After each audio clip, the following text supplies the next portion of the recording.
In 2025, a belated miracle burst forth from the ashes of 45 years of despair. A 7-year-old boy who vanished without a trace in Mississippi in 1980 has been found, alive, grown up, and completely unaware that he had once been listed as a dead child in countless dusty missing persons files. Just a few months ago, the truth hit that man's life like a cold blade. The name he had carried for over 4 decades was not his own. The family he called parents were not his blood, and in Mississippi there were people who had lived their entire lives in pain, believing their little son had died back in 1980. Today, I'm taking you straight into the eye of the storm of a tragedy that spanned nearly half a century. What really happened on that fateful afternoon in the Mississippi Delta, why the initial investigation veered down the wrong path, and how a child could disappear from the paper world, yet continue to exist in the real one for 45 years. This is not just a missing persons case. This is one of the quietest, most painful and most haunting survival stories the true crime genre has ever recorded. You are my most valuable companions. Take a deep breath, because right now we're stepping together into a journey where justice arrived far too late, but the truth could not be buried forever. Before we dive deep into this shocking true story, let me know where you're watching from, and if you love journeys in search of forgotten justice, don't forget to subscribe so you don't miss the next part. The summer of 1980 draped a heavy yet familiar atmosphere over the Mississippi Delta, where small towns existed amid cotton fields, narrow highways, and tight-knit communities that had relied on one another for generations. Greenville back then was still a typical southern town, where life moved slowly, police rarely handled major cases, kids played outside from morning till night, and adults believed danger was something that only happened in far-off cities on the evening news. The social backdrop still bore deep marks of economic division, simmering poverty, and a false sense of security maintained by routine and familiarity. In that setting, the Hayes family was an ordinary working-class household, unremarkable, no scandals. Robert Hayes worked long shifts in a warehouse near the river. Linda Hayes stayed home more often, and took odd jobs when she could. Their life revolved around predictable days, simple dinners, familiar neighbors, and short chats on the front porch. Caleb Hayes, their 7-year-old son, grew up in that very environment, a skinny kid with light brown hair, tan skin from spending more time outdoors than inside. Caleb was gentle, approachable, rarely disobeyed adults. His habits centered on the small games typical of kids in the area, kicking cans, tag, following adults out front, then heading back when the sun started to soften. He knew the neighborhood so well that his parents rarely worried if he wandered out of sight for a few minutes, because every path led back to familiar faces. That afternoon began like hundreds of others. No sign it would be any different. Caleb was playing near the house while the adults went about their usual tasks. The familiar neighborhood sounds filled the air steadily, slow-moving cars, distant radios, calls between houses. It was in that very normalcy that something appeared that didn't quite fit, a presence not clear enough to cause panic, but different enough that people later recalled it with unease. A stranger, or a situation outside the daily circle of acquaintances. At the time, the reaction from those around wasn't fear but hesitation, a fleeting suspicion quickly pushed aside by the habit of trust, by the thought that if something was wrong, someone would surely have spoken up. Caleb, as usual, responded like a 7-year-old in that environment. No questions, no sense of danger's boundary. He slipped out of sight for a short time, so short that no one saw it as unusual. The mistake lay precisely in that small gap, where no clear decision was made. No one acted soon enough to change the course of events. When Linda Hayes realized Caleb was no longer where he usually played, her first reaction wasn't panic, but habitual searching, calling his name around the house, quickly asking a few acquaintances, assuming he'd just gone to a neighbor's or run to the corner. The first minutes passed in gentle denial, but each subsequent minute stretched longer than the last. Unease began to spread as no one confirmed seeing Caleb return. The family widened the search through the neighborhood, asking more people, checking familiar spots. The information came back scattered and vague. Everyone remembered a different detail. No one was certain. That very uncertainty meant there was no clear direction, only a growing fear becoming sharper. As shadows lengthened, and Caleb still hadn't appeared, Robert and Linda Hayes were forced to confront the possibility they hadn't dared consider before. They called the police in a state of panic. No coherent story, no clear explanation, just one single truth spoken: their son had vanished. Linda Hayes's call was received at the Greenville Police Dispatch on what was normally a quiet summer afternoon. The voice on the other end was unsteady, broken, mixed with panic and confusion. The information came out fragmented, without order, no specific moment to mark when Caleb Hayes disappeared, just a feeling that he was no longer where he should have been. For the dispatcher, this was a missing child report, but it didn't yet meet all the criteria for the highest urgency level under the standards of the time. The first questions didn't revolve around possible abduction, but focused on how long he'd been gone, the child's usual range of movement, and whether he might simply be at a familiar neighbor's house. These questions weren't asked out of ill intent, but because that's how the system operated in 1980, when missing children were often viewed as temporary incidents rather than immediate life-threatening situations. While the call was still ongoing, the dispatcher noted the address, age, basic identifying features of Caleb, and alerted the nearest patrol unit to respond and verify the situation. The urgency level was assessed as intermediate, enough to deploy officers, but not enough to trigger a full-scale expanded search protocol. When the first officers arrived at the Hayes home, they encountered a family in emotional turmoil. Every question elicited overlapping, unclear answers. Robert and Linda Hayes couldn't pinpoint exactly the last time they saw Caleb, only that he had been near the house, within the familiar area, and then he was gone. Police began collecting initial statements right in the living room, quickly jotting down basic information, while trying to clarify key points like the time absent, people present in the area, and the boys' daily activities. However, the mental state of the family, and those around them, made the process lack structure. Everyone recalled different details, no one was absolutely certain, and no one used the word abduction. That concept still seemed too foreign in a neighborhood where children grew up under loose but trusting community supervision. While one officer stayed to continue gathering statements, his colleagues conducted a quick sweep of the surrounding area, looking for any clear signs that might point to a specific direction. But in those first minutes, nothing stood out: no traditional crime scene, no clear starting point for a criminal investigation. This absence forced police to rely almost entirely on human information, and that's where limitations began to form. The provided information was both vague and speculative. Officers had to balance acting quickly against the risk of steering the case down the wrong path from the start. Internally, the question arose whether this was a short-term runaway child, or something more serious. The initial decision was based on local experience and similar past cases, prioritizing verification that Caleb had simply left the familiar area without harm. Concurrently, a primary investigation process was activated, a missing persons file was created, basic information entered into the internal system, and officers assigned specific tasks to gather more data within a narrow scope. All of this unfolded as time passed without anyone knowing how critical it was. The delay wasn't due to indifference, but a consequence of a cautious approach, where every decision had to be based on what could be proven at that moment. As night fell over Greenville,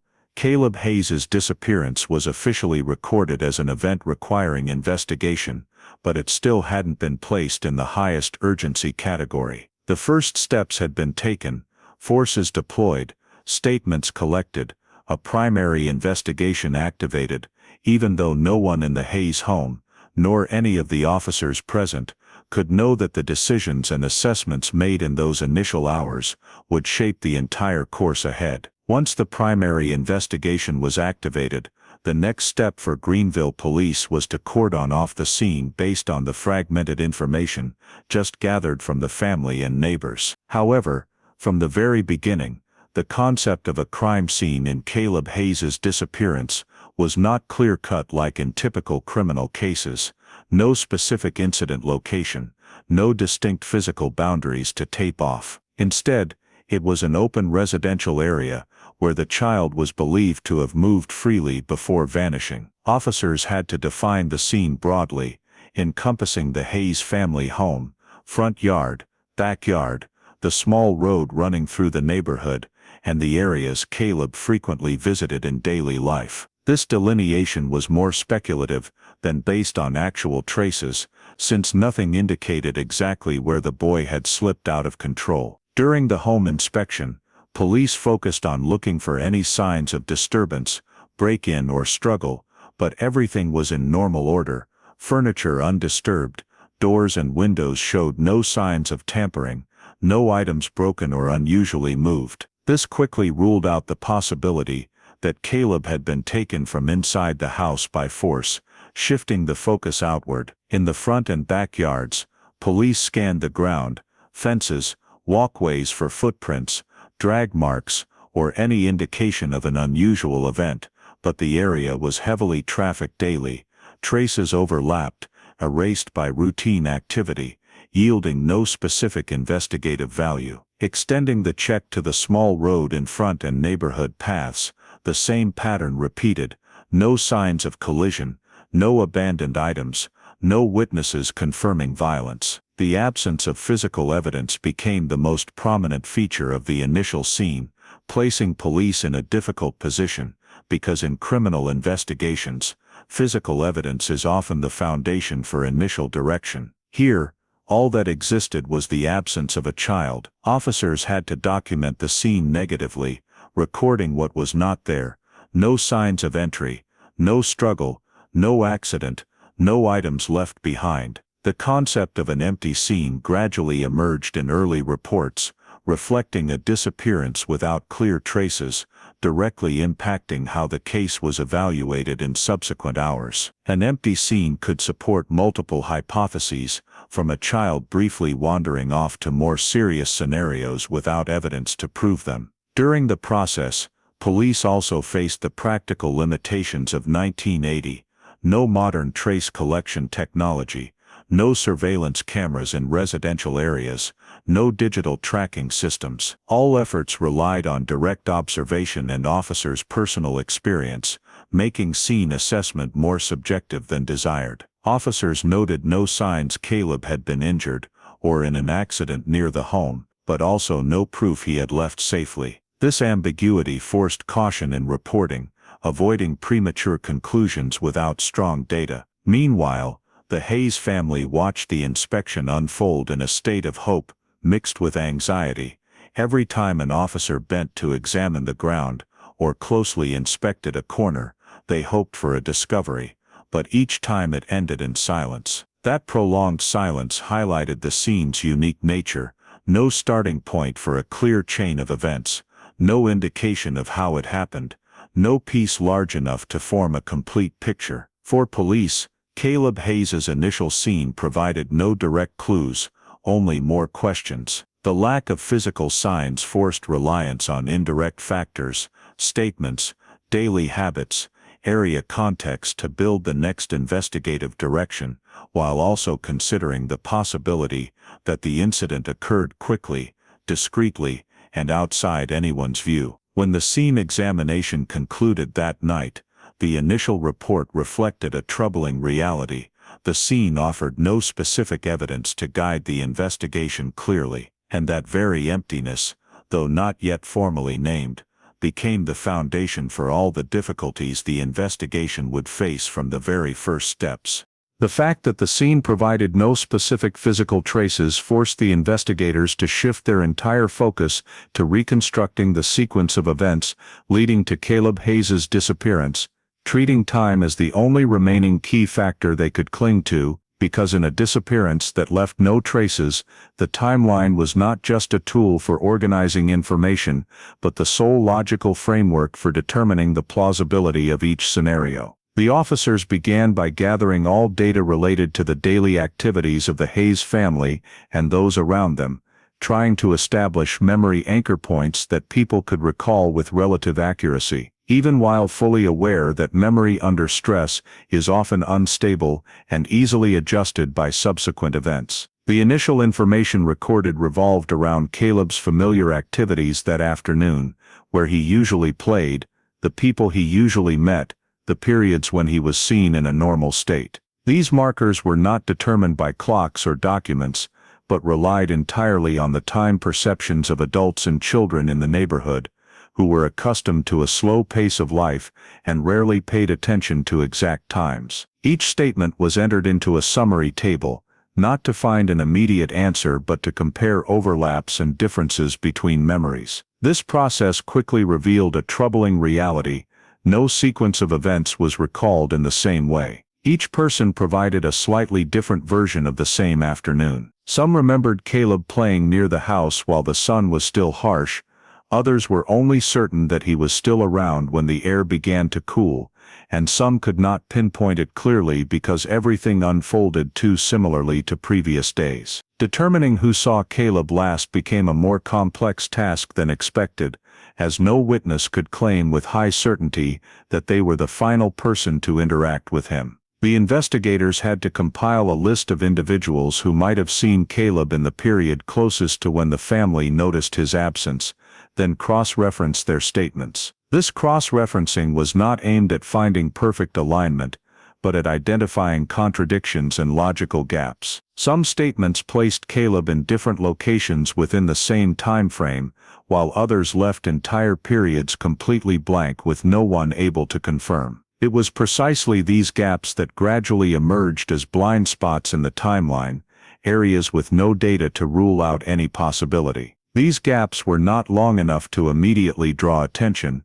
but they appeared right at the transitional segments of the afternoon, when adult supervision was at its loosest and activities followed routine rather than plan. The investigators marked each gap as a point needing clarification, then tried to fill them by returning to interview witnesses with more detailed questions, not re-asking the entire story, but focusing on small details like standing position, direction of movement, familiar neighborhood sounds. However, the results obtained were still insufficient to create a seamless picture, as these details were either misremembered or blended with memories from other days. The process of cross-referencing statements became an exercise in elimination, where the investigators were not seeking what had happened, but trying to determine what could not have happened. Each time marker was re-examined for any indirect evidence supporting it, such as someone being certain they had left the house at a specific moment, or another confirming they had stayed indoors all afternoon. This information helped narrow the scope, but could not pinpoint an exact moment for Caleb's disappearance. The more they analyzed, the more the investigators realized that the case's timeline did not exist as a straight line, but resembled a blurred time zone where all possibilities overlap. The absence of any standout event in the neighborhood that afternoon meant the collective memory lacked a common anchor point: no loud noise, no argument, no accident, nothing distinct enough to be clearly remembered. The normality of the setting, which had previously made the Hayes family feel safe, now became the biggest obstacle to reconstructing the timeline. The investigators noted that statements given after Caleb's disappearance was known tended to be influenced by guilt and fear, causing some witnesses to unconsciously adjust their memories in search of meaning or responsibility. This forced the police to be more cautious in assessing the reliability of each piece of information. No statement was completely discarded, but none was considered absolute. All were placed side by side, like uneven puzzle pieces. In the timeline construction report, the investigators had to admit that they could not precisely determine the moment Caleb left adult supervision, only able to circle an estimated time window based on eliminating periods when he was definitely still present. This time window became the center of all initial hypotheses, even without direct evidence tied to it. The inability to firmly establish the timeline from the start put the investigation at a disadvantage, as every subsequent direction had to build on a vague temporal foundation. For the investigators, this was not just a technical difficulty, but a sign that Caleb Hayes's disappearance had more complex characteristics than an ordinary incident, when the timeline, instead of providing order and logic, reflected the absence of both,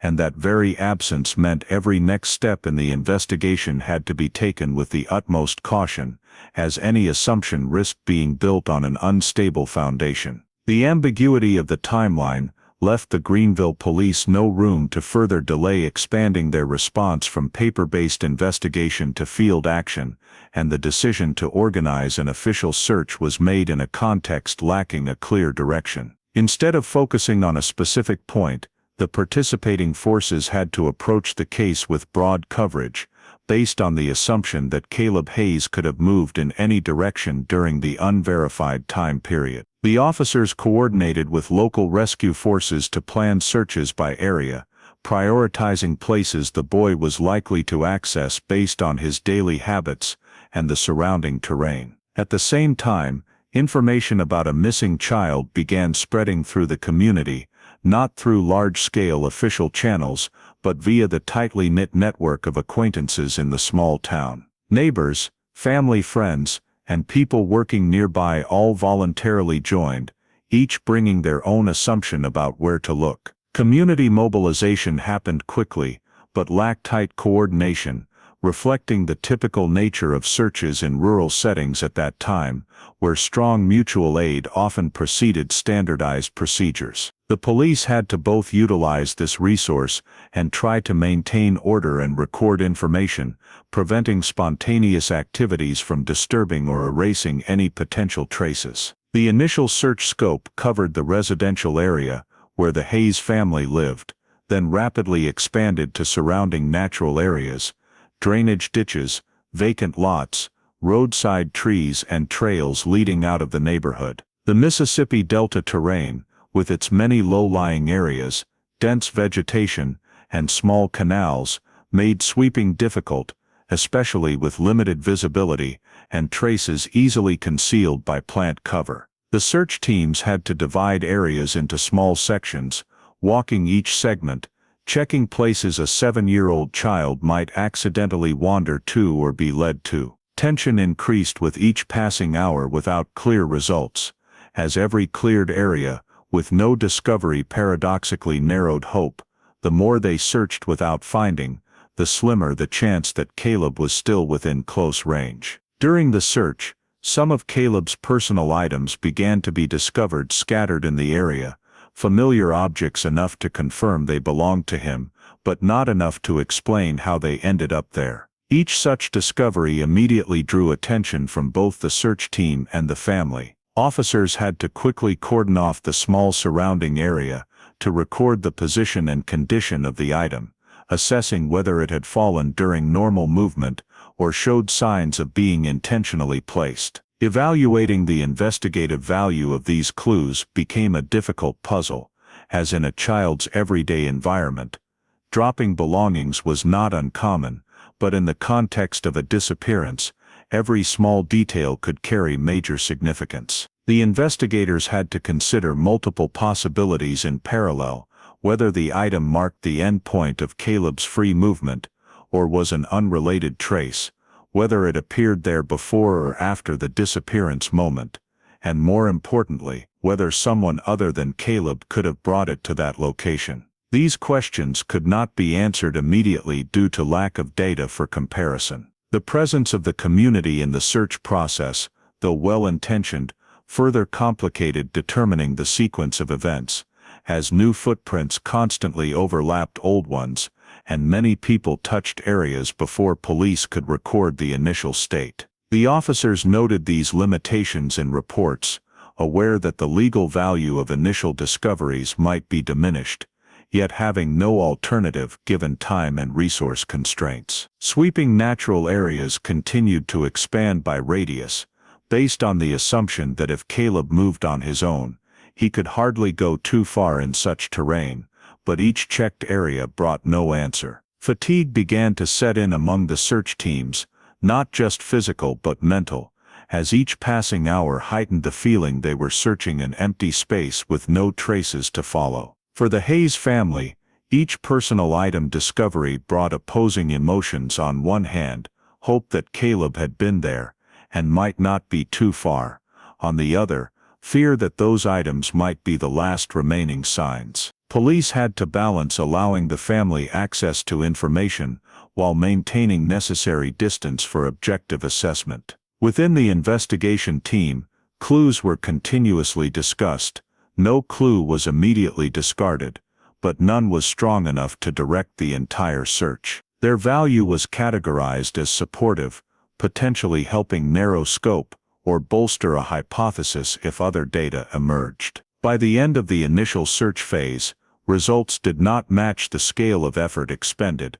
No direct signs leading to Caleb's location, no new reliable witnesses, and no physical evidence clear enough to determine what happened. The only clear thing was that searching based on the simple assumption of a lost child had not yielded results, and the initial discoveries, though raising many questions, could not yet provide answers, pushing the investigation into a more difficult phase, where every next decision had to be weighed in the context that direct field efforts had not led to a clear conclusion. The lack of concrete results from initial search efforts forced the Greenville police to shift focus from sweeping space to sweeping people, because when a child is not found in the familiar geographic range, the next reasonable assumption is intervention by another individual. From this point, the process of identifying potential suspects began cautiously, but systematically. The investigators first compiled a list of people with direct or indirect connections to the Hayes family,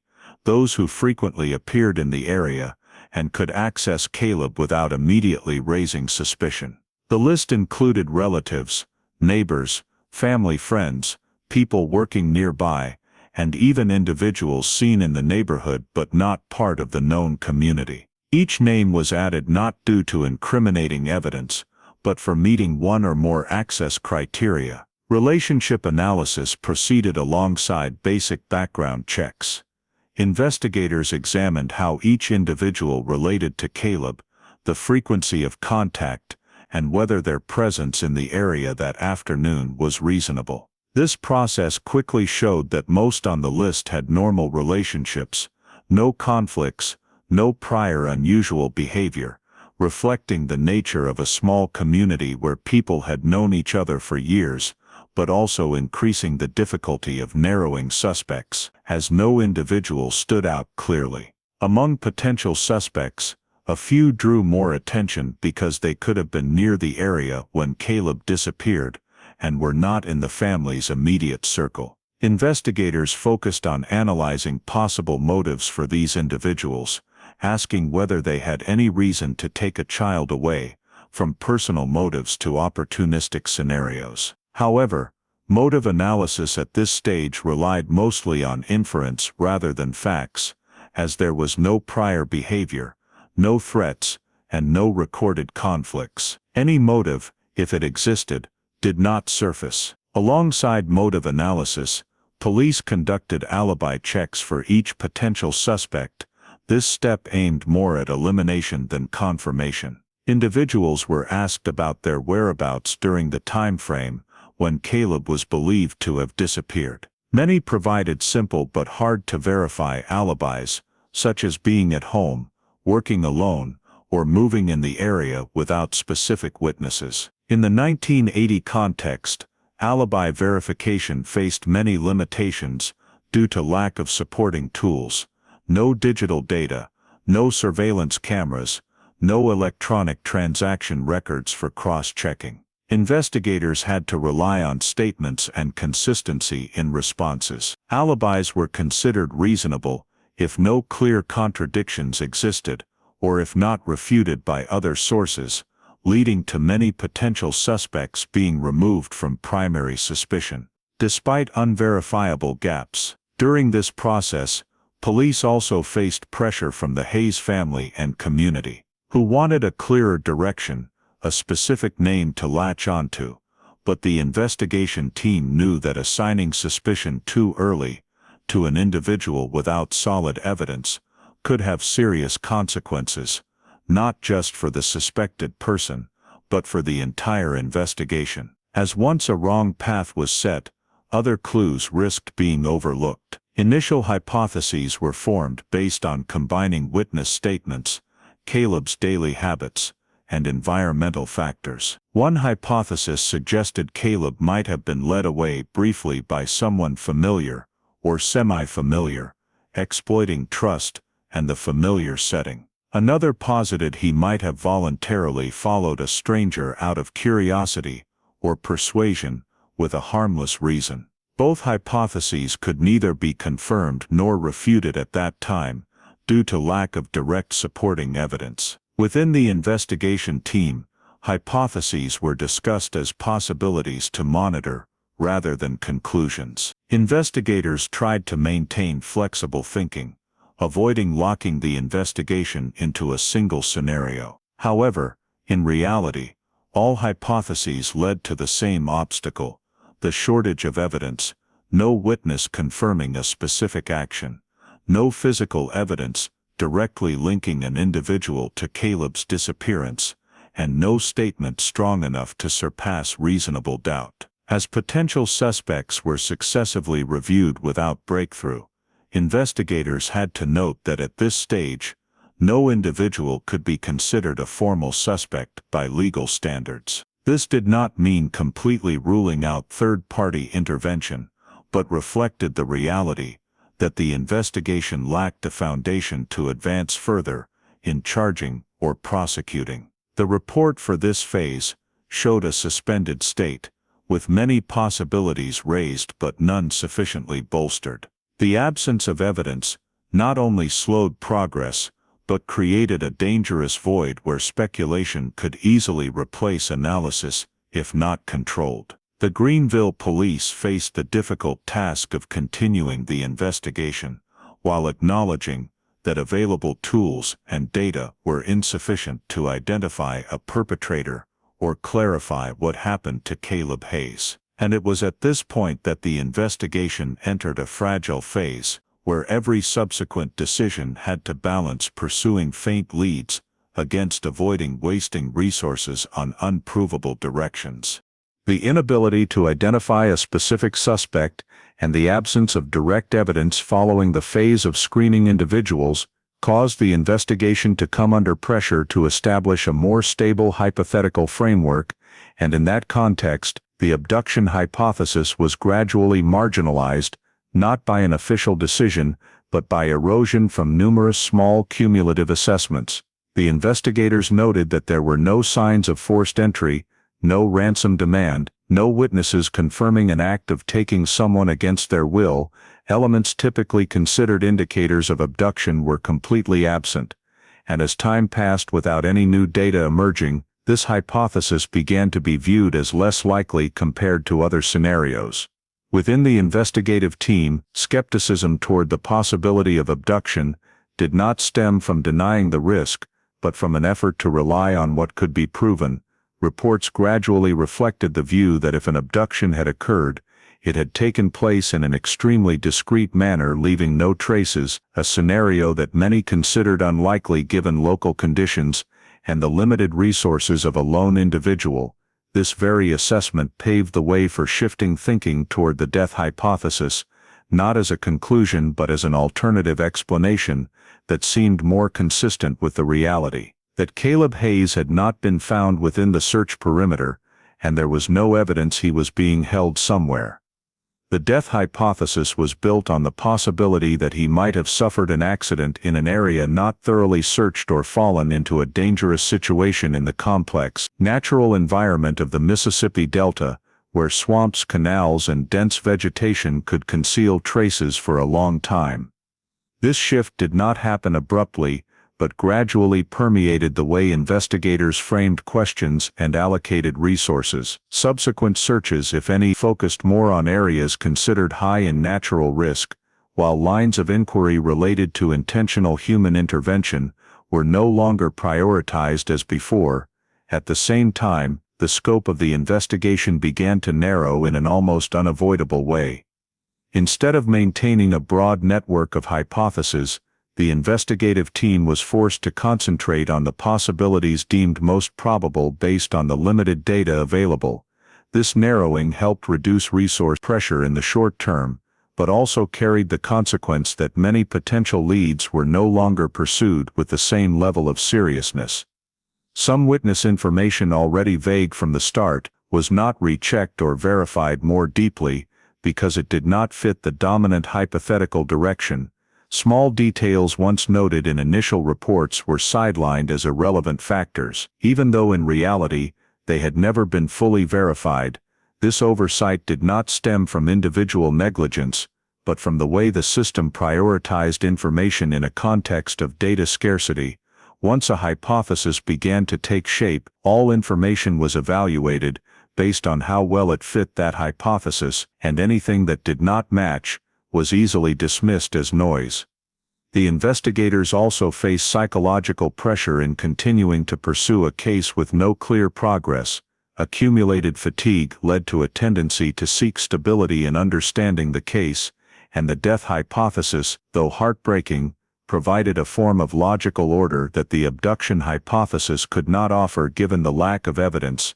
Over time, this approach influenced how the case was presented in internal reports.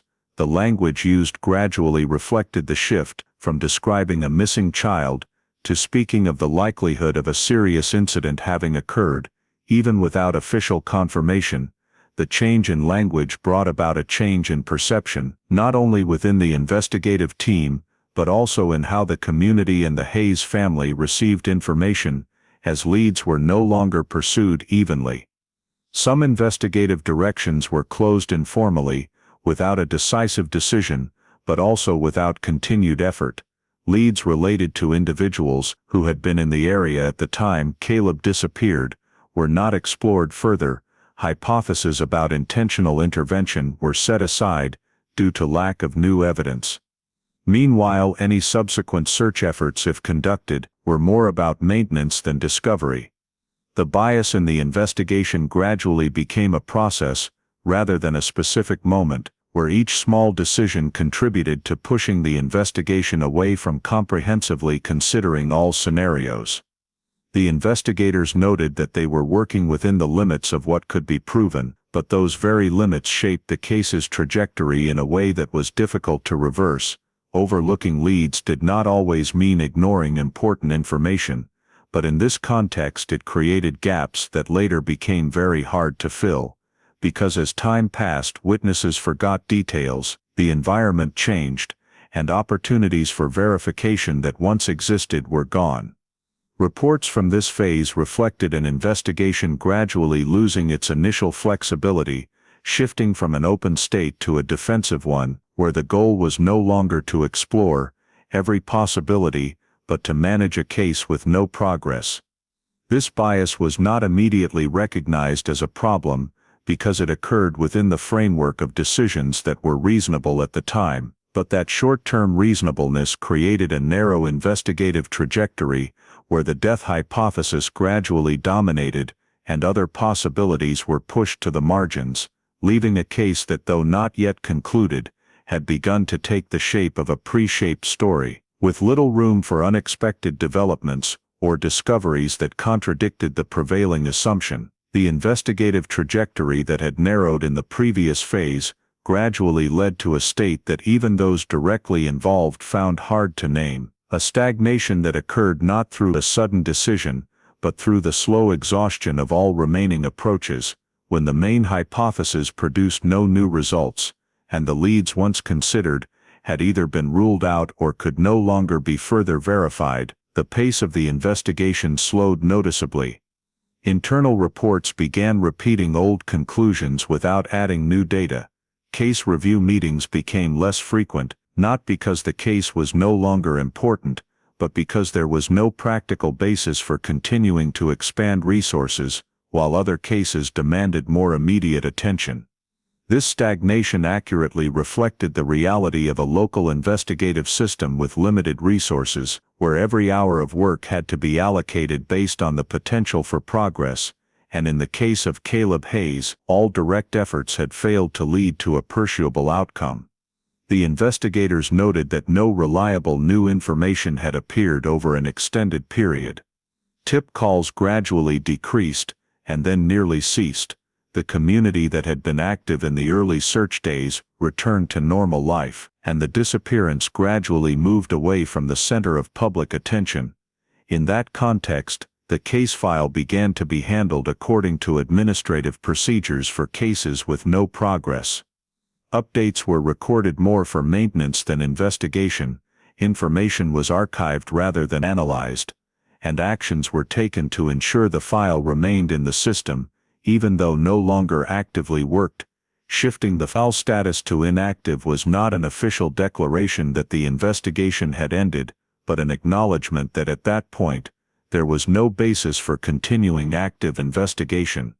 This decision was typically made after considering the possibility of reallocating resources and assessing that all feasible directions had been pursued within the limits of available data.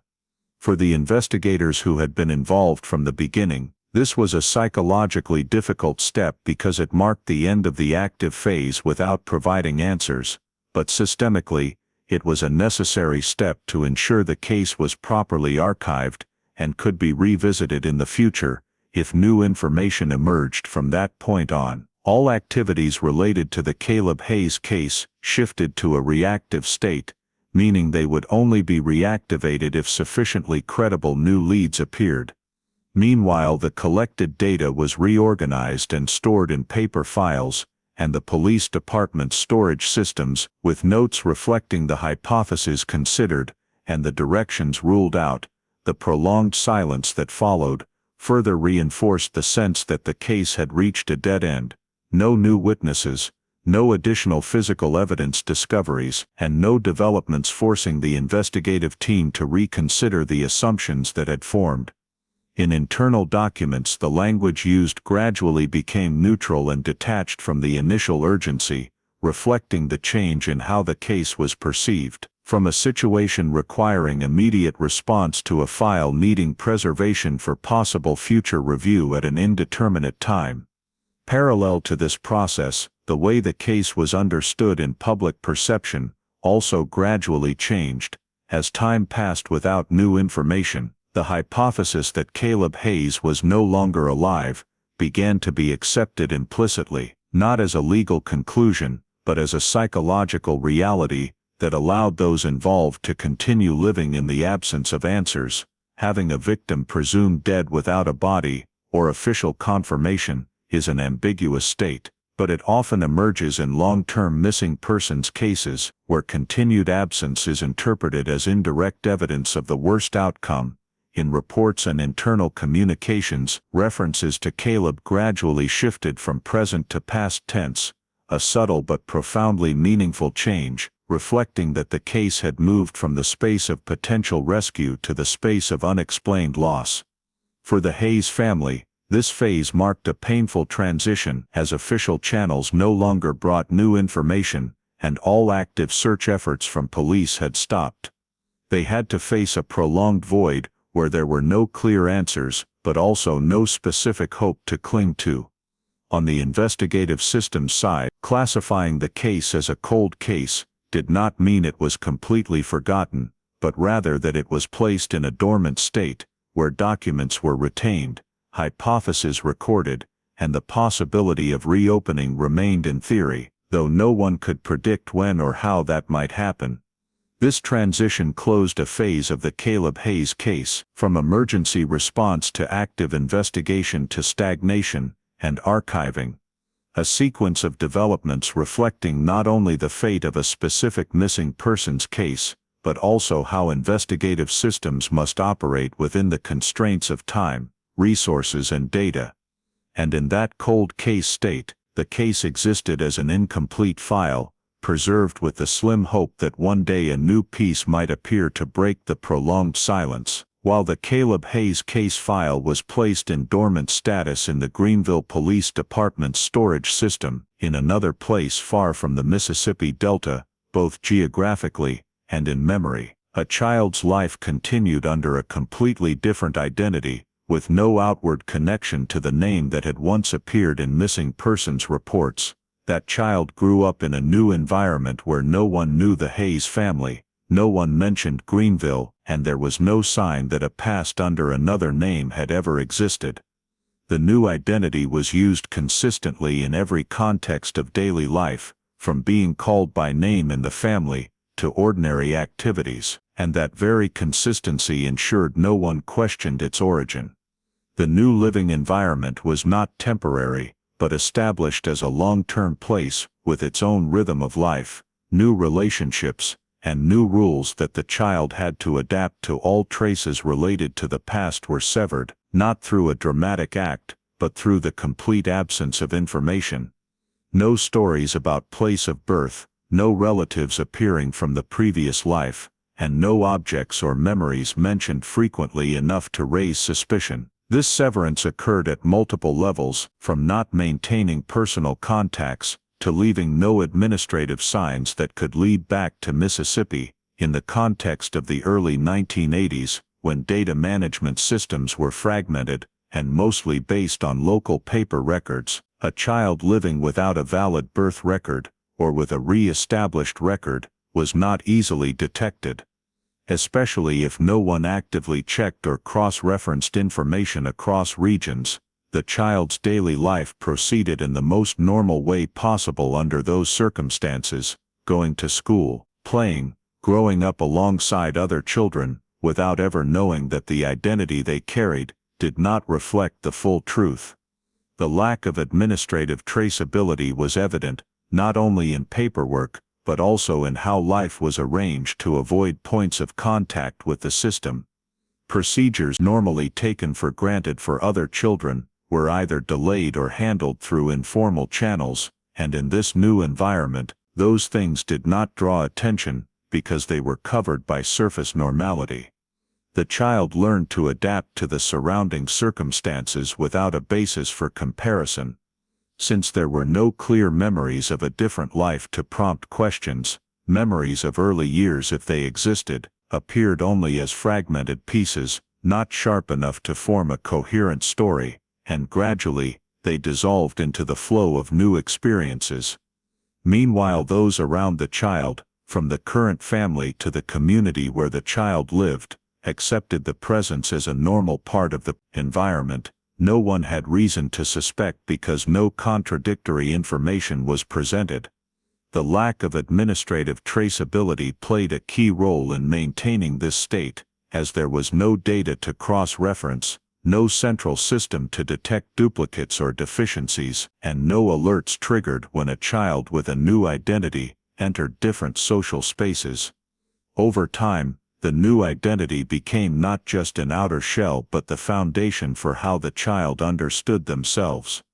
Every experience, relationship, and memory was built on that foundation, making it increasingly difficult to separate the real person from the assigned identity.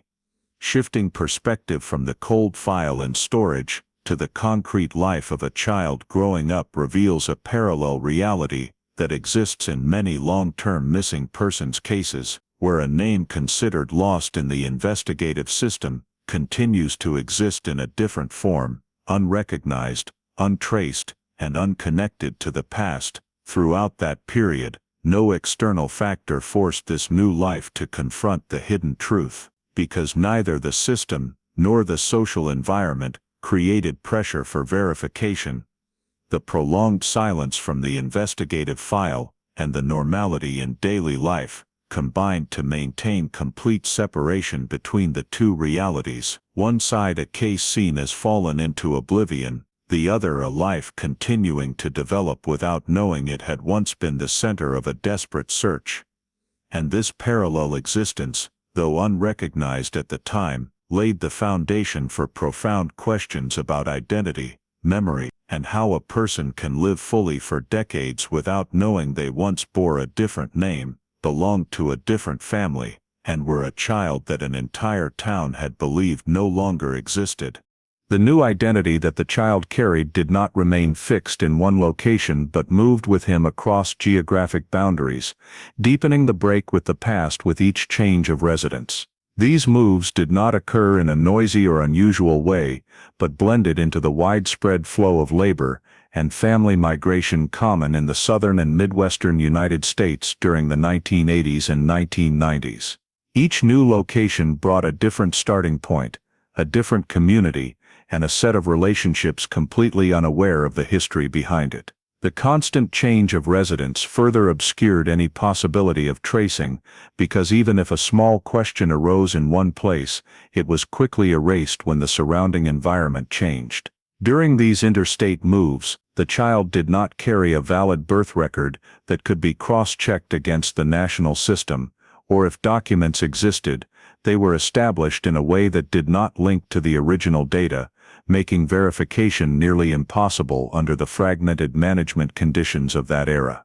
In each new locality, administrative procedures related to children typically relied on documents presented on the spot without federal cross-checking mechanisms, especially in small communities or rural areas where local agencies operated with high autonomy and limited access to centralized databases. The absence of a valid birth record did not automatically trigger alerts, as in reality, many children during that period faced similar issues due to home births, lost documents, or complicated family circumstances. This context created a legal gray area where the new identity could exist without challenge. The lack of clear legal registration manifested in various aspects of life, from initial school enrollment procedures to accessing social services. These deficiencies did not necessarily prevent the child from integrating, as they were often resolved with temporary or flexible solutions,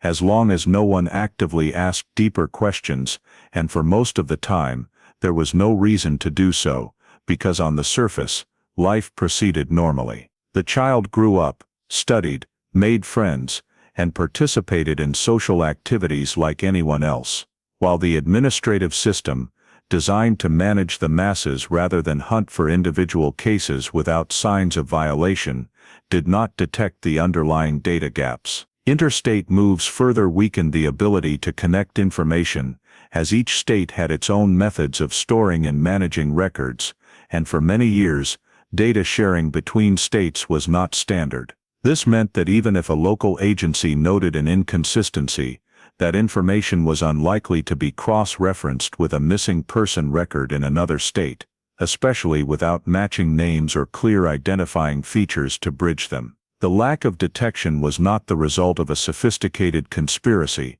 but the consequence of a chain of circumstances favorable to anonymity, where constant movement, the absence of a valid birth record, and unclear legal registration combined to create an effective layer of cover. Throughout those years, no agency sent queries, no alerts were triggered, and no checks were deep enough to place this identity under suspicion. Life continued in that state, with each passing year increasing the distance between the real person and the original origin, because the longer one lived under a different identity, the lower the chance of discovery. Old memories gradually faded, new connections became solid, and the absence of original data was no longer seen as abnormal, but became a familiar part of life. In that context, interstate movement was not just a geographic change, but a mechanism reinforcing administrative disappearance, where each relocation added another layer of distance between the present and the past,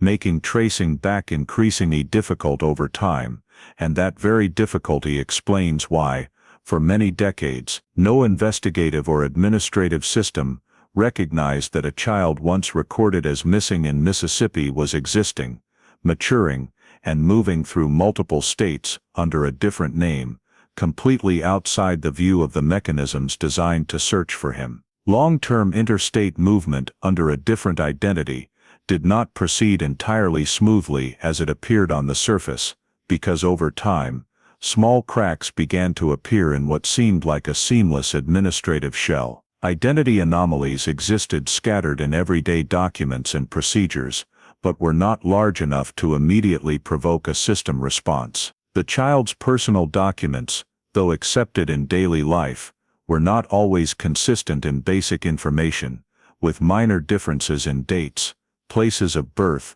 or name spellings across various records. These differences were often explained by common reasons, such as administrative errors, lost original documents, or changes in recording practices between localities, and since they did not create direct obstacles to education or daily activities, they were rarely questioned deeply. The lack of formal adoption procedures was another parallel anomaly that did not receive proper attention. In many cases, a child living with adults without complete adoption records was not uncommon in certain communities, especially in areas where extended family relationships, informal caregiving, and verbal agreements were widely accepted. This created a legal gray area, where a child could be raised without undergoing strict origin checks or verifications. The absence of adoption procedures was therefore not automatically viewed as a sign of wrongdoing, but often seen as a complicated personal circumstance. Local agencies, prioritizing more urgent issues, rarely had the motivation or resources to dig deeply into cases without disputes or complaints. Along with this, the lack of cross-checking data across different systems played a key role in maintaining this abnormal state. Each agency stored information in its own way. Schools kept student records, health agencies kept medical files, local administrative bodies stored residency papers, but these systems operated almost independently for many years, without automatic cross-referencing mechanisms to detect gaps or contradictions. Even when a record lacked original information, it did not lead to querying other databases for matches with a missing person case, especially when names and birth locations did not match any prominent records. This fragmentation caused small anomalies to be dispersed and lose their overall meaning. Each individual sign might be insignificant, but together they formed a picture showing that the existing identity had an incomplete foundation. The problem was that no one saw the entire picture at the same time. Each agency or individual only encountered a small portion of the information and had no reason to suspect the rest. In daily life, these anomalies were covered by the normality of social interactions. The child attended school regularly, participated in group activities, built relationships with peers and surrounding adults, with no behavior suggesting he was hiding a different past. This outward stability caused any suspicions, if they arose, to be quickly dismissed by the logic that a child living stably for many years could not be at the center of a serious issue. Over time, overlooked anomalies became part of the context, no longer recognized as needing explanation, but accepted as common administrative shortcomings. This acceptance reduced the likelihood of back-questioning, because when an anomaly persisted long enough without consequences, it gradually became normalized. Individuals handling records also changed over the years. Teachers, administrative staff, local officials came and went, each processing records for only a short period without responsibility for long-term consistency. This prevented small discrepancies from being connected, allowing them to pass as isolated details. In that context, the lack of data cross-checking was not just a technical shortfall but a characteristic of the system's operation in that era, where technology did not yet allow large-scale information linking, and verification processes relied mainly on human initiative, rather than automatic alerts. The absence of these mechanisms allowed incomplete identities to exist for long periods without challenge. For the individual carrying that identity, administrative anomalies were not always clearly perceived. They only appeared as minor obstacles or fleeting questions, not enough to prompt deeper answers, because daily life did not demand it, and while identity anomalies continued to exist silently, the investigative system that once recorded a missing child in Mississippi still had no point of contact with this new life. The separation between the two data streams continued to be maintained, not by ongoing concealment efforts, but by the lack of connection and checking in a fragmented system, where anomalies only gained meaning when viewed together, and for a long time, that did not happen. Part 12.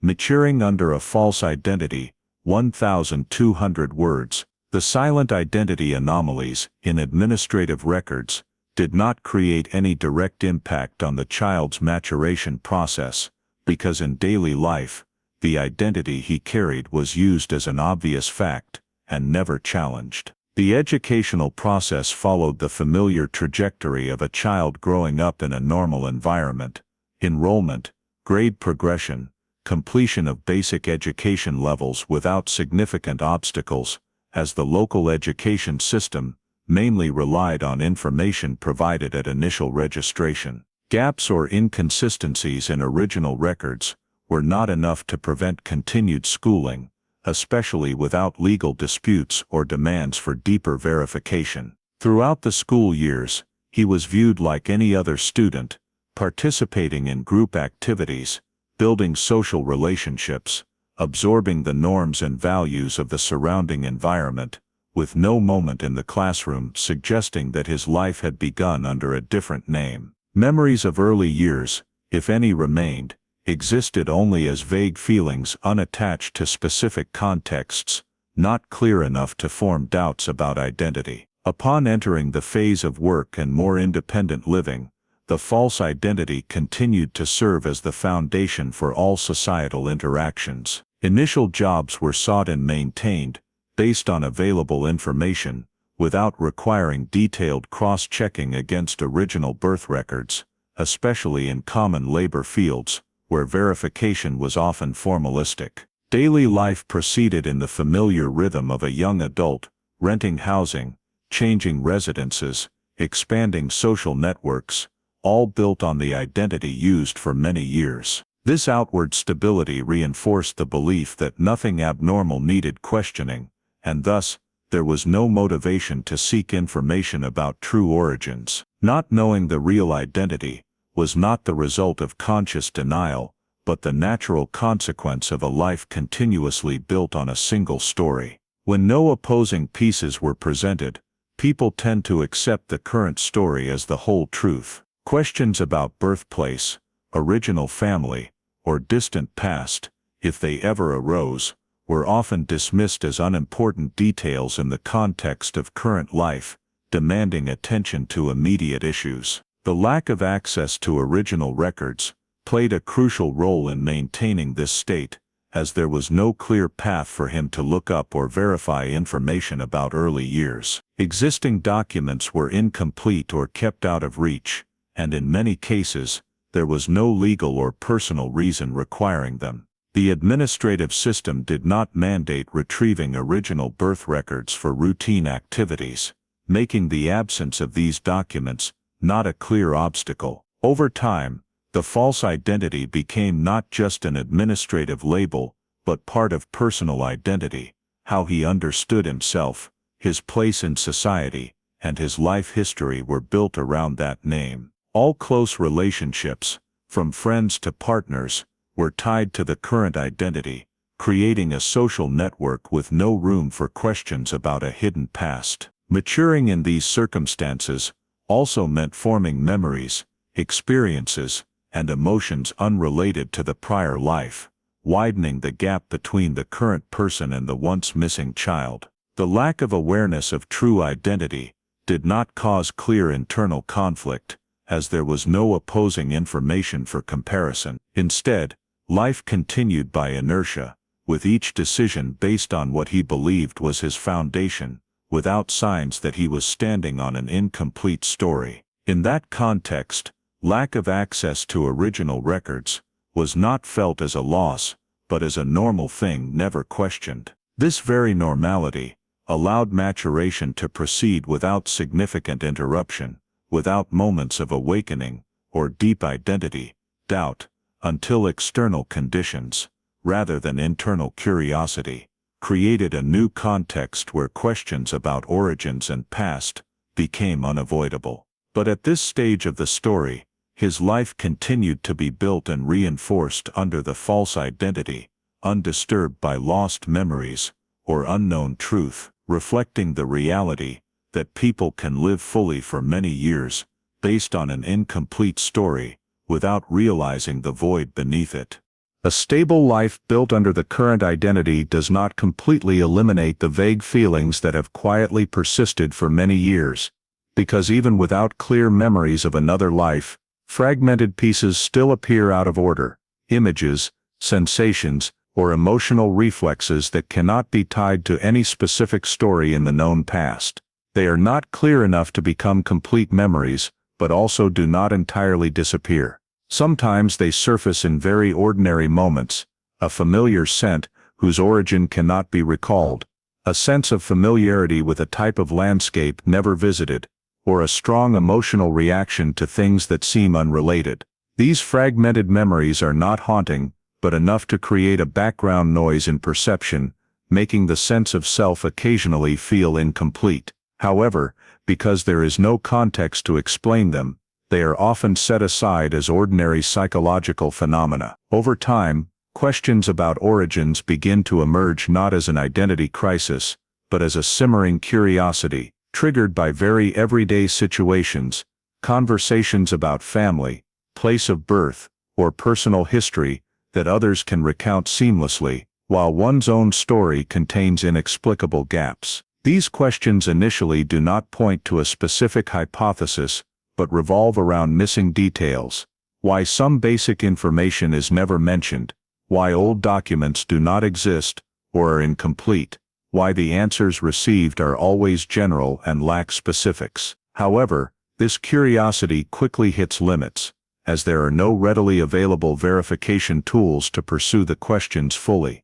In the context of many years, accessing personal records is not easy, especially without a clear starting point: what exactly to ask, where to check, or what data to compare. All self-initiated efforts encounter administrative and informational barriers, making questioning more exhausting than rewarding. The lack of verification tools is not just technical but also psychological, because when there is no clear path to the truth, people tend to return to what is familiar and stable, choosing to continue the current life rather than dig into doubts that could disrupt the foundation already built. The doubt therefore does not erupt into decisive action, but lingers in a suspended state, appearing and disappearing, sometimes stronger during life transitions, when questions about identity and origins become sharper, but then overwhelmed by present responsibilities and pressures. This prolongation of doubt is not dramatic but silent, like an undercurrent parallel to surface life,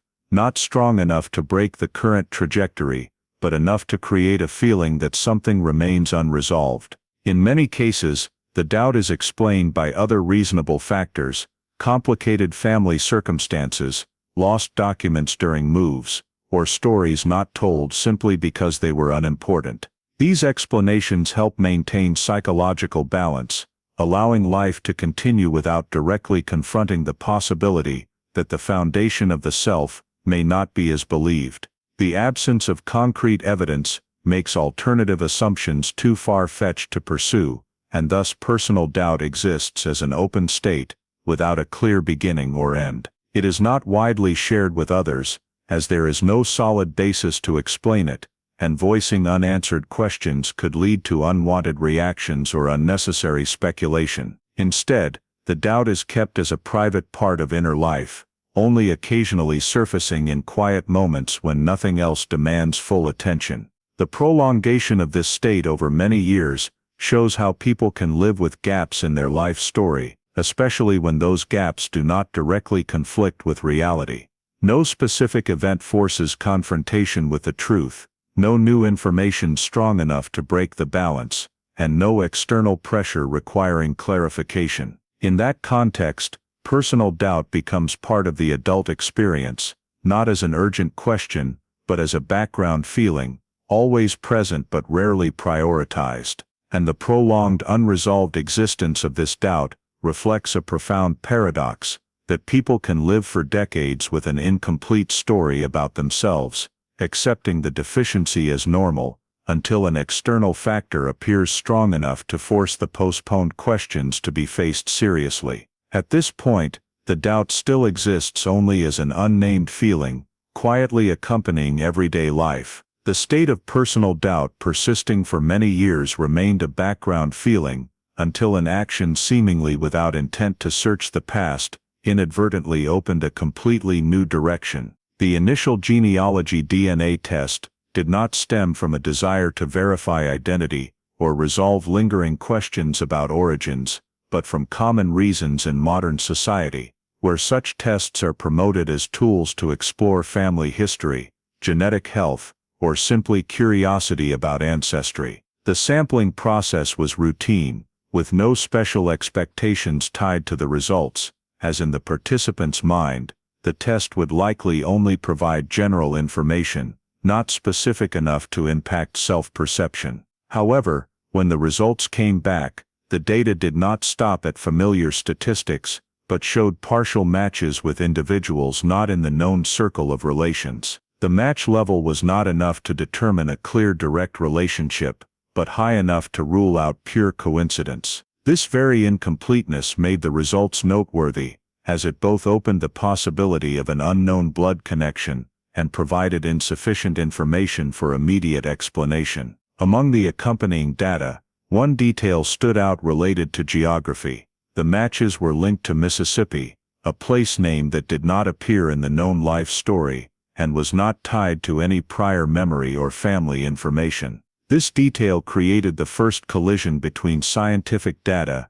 and the doubt that had existed only vaguely, as for the first time, a specific nameable element emerged, suggesting that the long-standing questions might have a real basis. The initial reaction was not absolute belief, but caution, as genealogy DNA tests, though increasingly common, are understood as probabilistic tools, rather than legal conclusions. Possibilities of error, mix-up or indirect matches were considered reasonable explanations. However, this partial match could not be entirely dismissed, as it surprisingly aligned with the long-standing sense of origin deficiency. Linking the DNA data to Mississippi posed a new question, no longer abstract, but tied to a specific location, though the connection was unclear. This question differed from previous doubts in that it could be verified, at least in theory. The emergence of genetic data completely shifted the balance between speculation and verifiability, as for the first time, an external tool independent of memory and documents provided an objective hint about blood ties. The analysis of the DNA results continued cautiously, with matches examined at multiple levels, from genetic closeness to the geographic locations of those involved. No rushed conclusions were drawn, but each additional layer of data reinforced the sense that this was not a lone coincidence. The Mississippi link, though not pointing to a specific story, was enough to create an entirely new line of thinking, where origin questions were no longer limited by lack of verification tools, but began to form around a trackable set of data. At this point, a broader verification process was activated, not at the level of criminal investigation, but personal and scientific. Gathering more information, cross-referencing public data, and researching the matches were done to clarify whether a shared story connected these results. The shift from internal doubt to verification action marked a crucial turning point, breaking the years-long postponement, where questions were held back due to lack of means to answer. Now, with genealogy DNA, a means had appeared, imperfect but powerful enough to open access to the truth. This process did not unfold with certainty, but in a tug-of-war between hope and caution, each verification step taken with awareness that genetic data could lead to profound, irreversible conclusions about personal identity. The Mississippi link also carried special psychological weight, suggesting the possible existence of a family, history, and story completely separated from the current life. This thought was both appealing and frightening, as it raised the possibility that years lived under the current identity reflected only part of the truth, while the rest remained beyond awareness. Activating verification was thus not just a technical step, but a deeply personal decision, where pursuing data meant accepting the risk of facing information that could alter self-understanding. In this phase, no conclusions were reached, no formal connections confirmed, but the partial DNA match and specific geographic link were enough to break the long silence, opening a new path, where truth, though distant, was no longer entirely out of reach. From here, verification was no longer an abstract idea, but a sequence of continuable actions, step by step, based on data rather than feeling, marking the first turning point in the journey to reconnect pieces separated for decades. The genealogy DNA data, indicating a partial match directly linked to Mississippi, created the first point of contact between the decades-long personal story and the investigation system that had placed Caleb Hayes' missing person case into dormant status. This information did not emerge as a traditional tip sent to a hotline or through a new witness, but followed the indirect path of modern scientific data, forcing authorities to approach it with a mindset different from the 1980s. When the DNA results information was forwarded to law enforcement in Mississippi, the initial response was cautious, as using genealogy DNA in investigations still requires rigorous verification steps to avoid errors or privacy violations. However, the match level and geographic fit were sufficient to trigger the review process for cold cases involving missing children in the area. Mississippi's Cold Case Unit officially received the information and began assessing the potential link to unsolved cases from decades earlier. In this process, Caleb Hayes' disappearance quickly emerged as a fitting candidate, not due to new direct evidence, but because of similarities in time, location, and age. Accepting the case did not mean immediately affirming a connection, but was the first step to move the file from passive storage to active analysis. The Cold Case Unit conducted a preliminary review of old documents to assess their completeness and exploitability with modern technology, while identifying information gaps that could be filled by new methods. Concurrently, the complexity of federal DNA verification necessitated involving higher-level agencies. Federal agencies were brought in to assist with broader genetic data cross-referencing, especially in analyzing non-direct matches and building genetic family trees. This coordination reflected a fundamental change from the initial investigation, where resources were limited to local scope and lacked access to federal data or large-scale DNA databases. Involving federal agencies also enabled the use of more advanced analytical tools to evaluate relationship probabilities,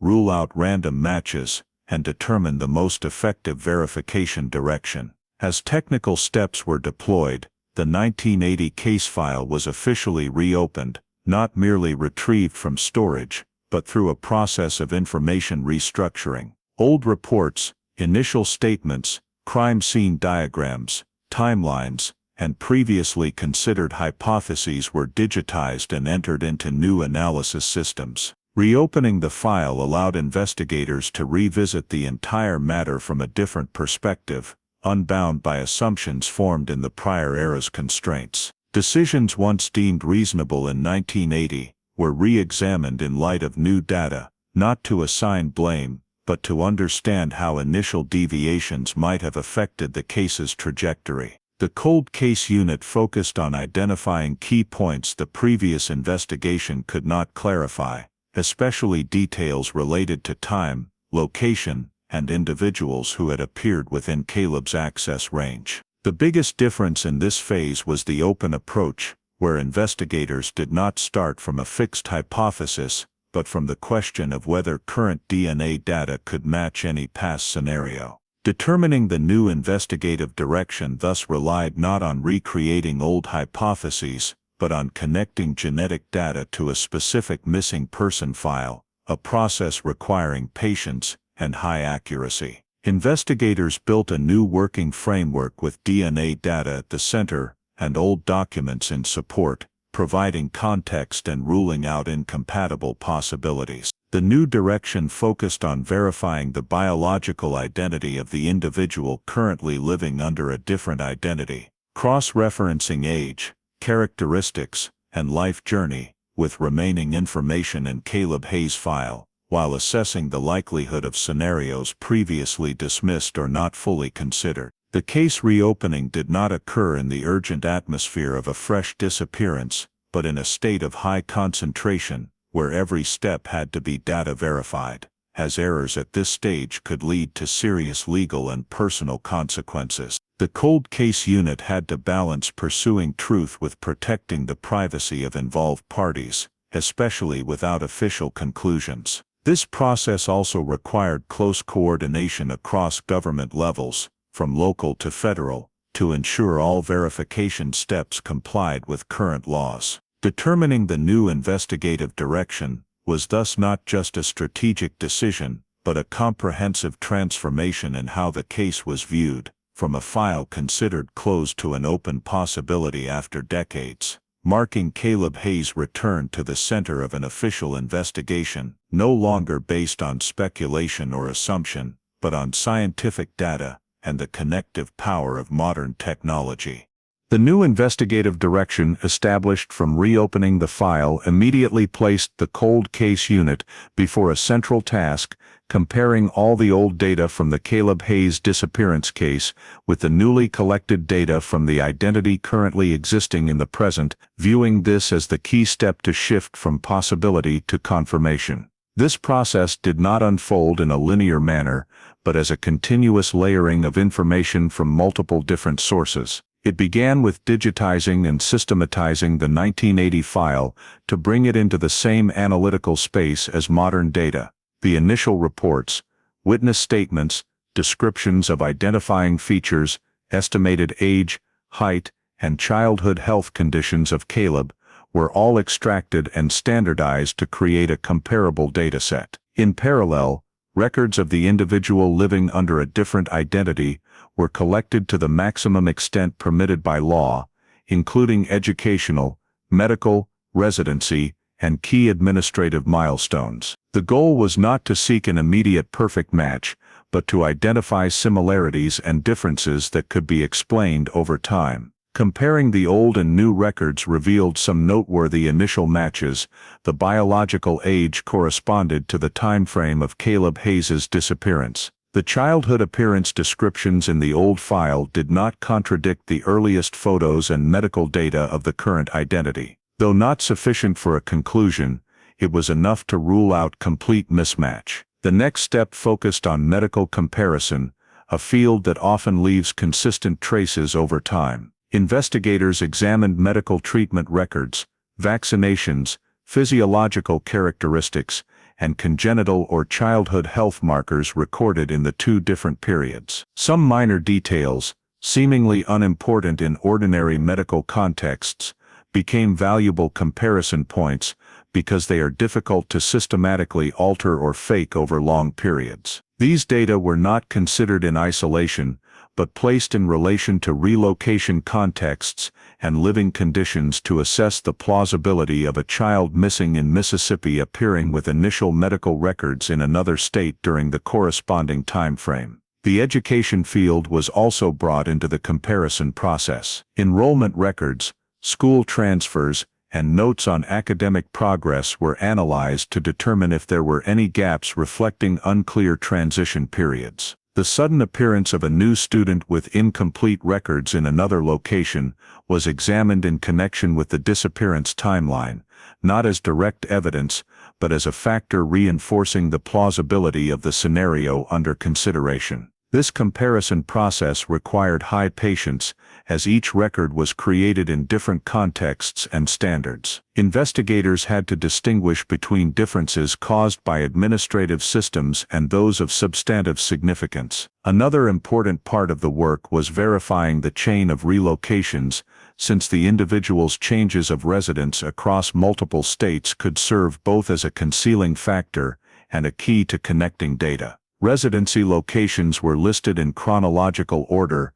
and compared with administrative, educational, and medical milestones to see if they formed a logical chain or had unusual breaks. Periods where information became vague or incomplete were flagged for deeper analysis, not to draw negative conclusions, but to understand whether they resulted from social or economic conditions or signs of an intentional identity change. Verifying the relocation chain also helped eliminate certain scenarios, such as the impossibility of the individual being in specific locations at specific times when cross-referenced with old records. Each such elimination helped narrow the scope of suspicion, turning a broad possibility into an increasingly specific set of scenarios. In this process, DNA data continued to play a foundational role, not as an independent answer but as a central axis around which other data types revolved. Genealogical matches were used to check the consistency of emerging assumptions, helping investigators assess whether the relocation chain and personal records aligned with the inferred kinship network from genetic data. The combination of scientific data and administrative records created an increasingly clear picture, though gaps remained.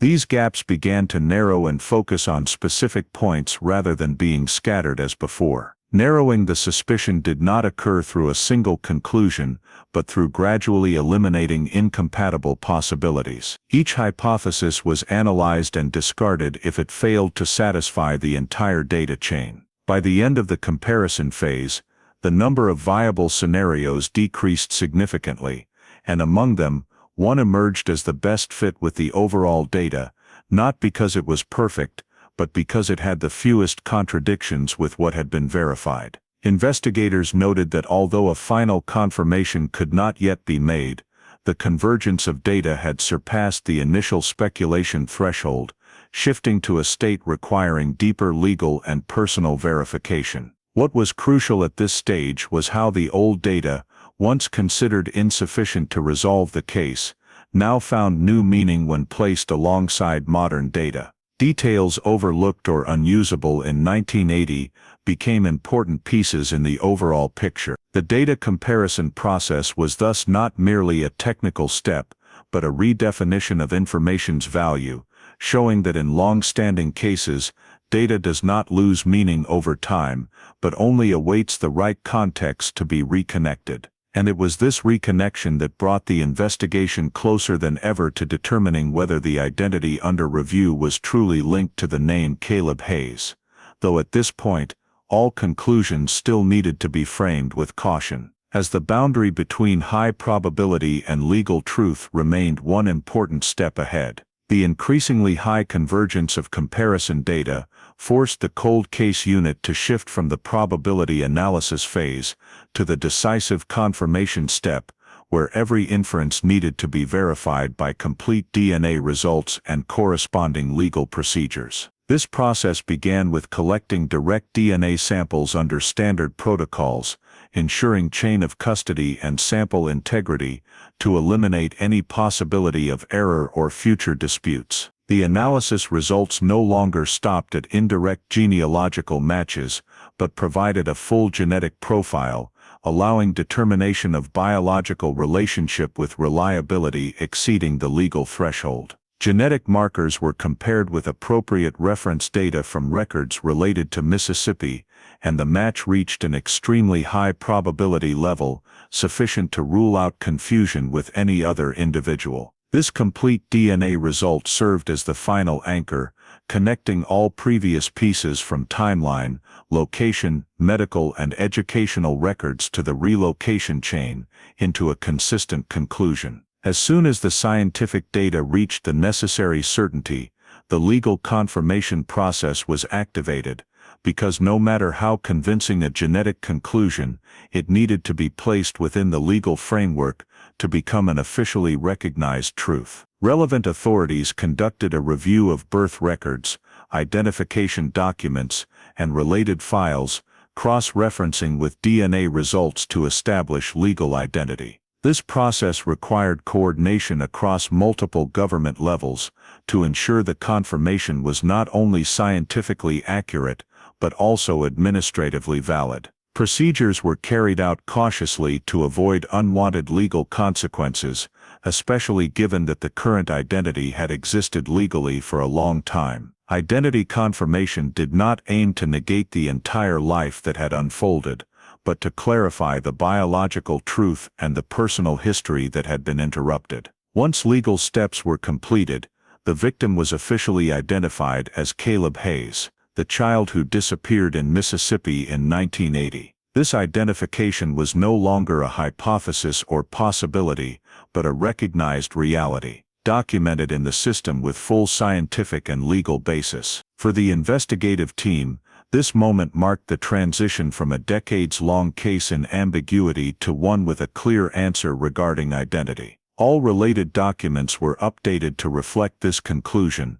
Previous notes on missing status were replaced with confirmation information, and the cold case file was marked as resolved in its core aspect. This clarity did not stem from a single clue but from the accumulation and intersection of data across multiple phases, demonstrating how modern technology can reactivate and complete investigations once limited by the conditions of earlier eras. For the legal system, identity confirmation also meant redefining the case's nature, from an unsolved disappearance to an event involving a surviving victim, changing how related regulations were applied. In official reports, language was adjusted to reflect the new reality, no longer assumptions or speculation but confirmation based on evidence. For the investigators involved in the reopening phase, this was the result of a patient and disciplined process, where each verification step built on the previous one,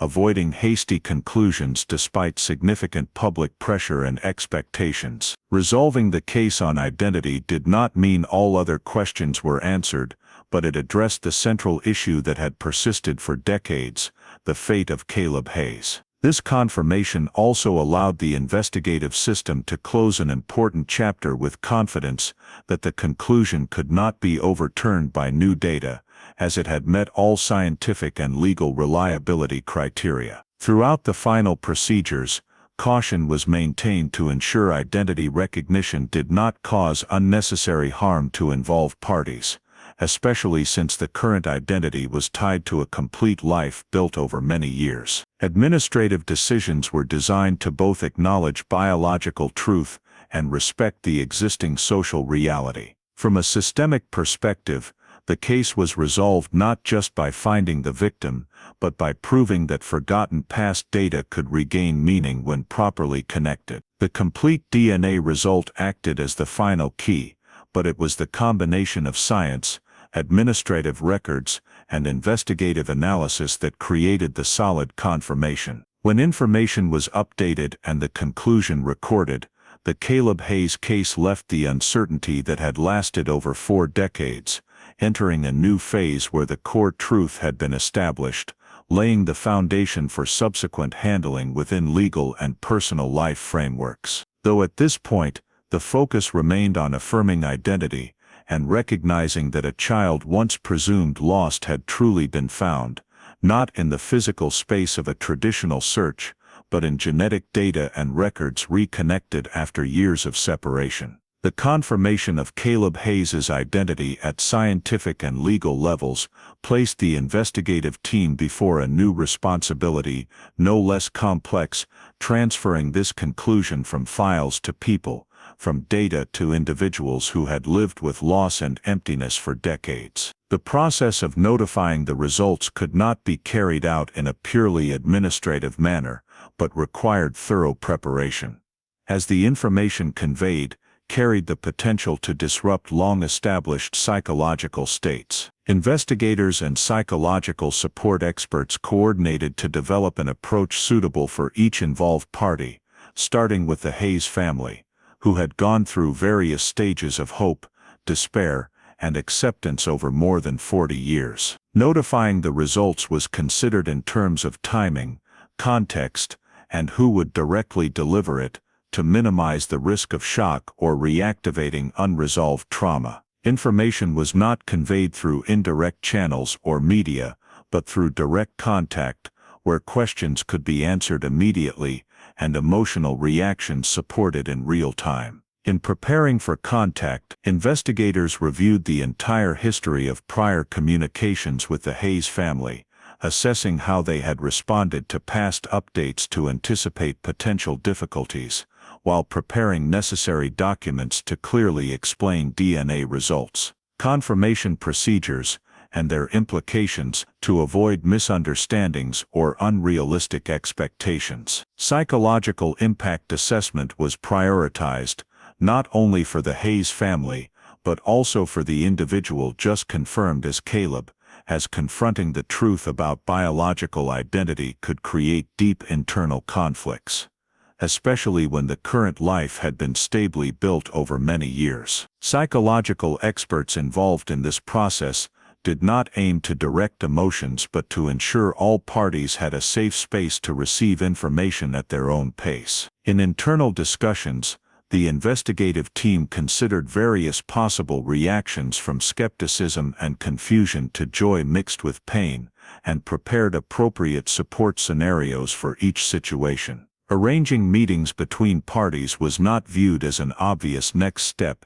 but as a decision requiring consensus and psychological preparation, as an ill-timed meeting could cause more harm than closure. Investigators acted as intermediaries, not imposing but providing information and options, respecting the involved individual's autonomy, while ensuring the truth was fully and accurately conveyed. This process occurred in a context where media and public interest could be intense, adding pressure to control information to protect family privacy. Measures were implemented to keep the initial approach phase private, avoiding external interference that could further complicate emotions. Contact preparation also included determining roles in meetings, who would be present, who would support, and boundaries to respect to avoid exceeding individuals' capacity to absorb. Investigators were aware that for the Hayes family, this information was not just news that their son was alive, but also confronting a series of questions never before answered, while for Caleb, approaching the biological family posed challenges to identity, loyalty, and sense of belonging. These factors were carefully weighed in each preparation step to create conditions for a meeting with maximum support, not performative or showy, but focused on human needs. When necessary conditions were deemed suitable, meeting arrangements proceeded with flexibility, allowing adjustments if any party felt unready. The goal was not to achieve a dramatic moment, but to create a space where truth could be received and processed safely. Throughout this process, the investigative team maintained a supportive and oversight role, ensuring family approach stayed within agreed frameworks, and that all developments were grounded in respect and empathy. Approaching the family thus became a crucial transitional phase, where the case moved from files and laboratories into real life, where real people had to confront a truth delayed for decades. And though no meetings had occurred at this point, the entire preparation process had laid the foundation for a next step carried out with maximum caution, fully aware that the manner of notification and approach could shape the involved parties' experience for the remainder of their journey to reconnect long-disrupted bonds. Once the necessary conditions had been fully assessed and the consent of all involved parties confirmed, the organization of the meeting was implemented as a transitional step that was more humane than procedural, aimed at creating a safe space where people separated by time could confront the truth already legally verified. The meeting location was chosen based on criteria of neutrality, discretion, and necessary support, avoiding any elements that could heighten psychological pressure.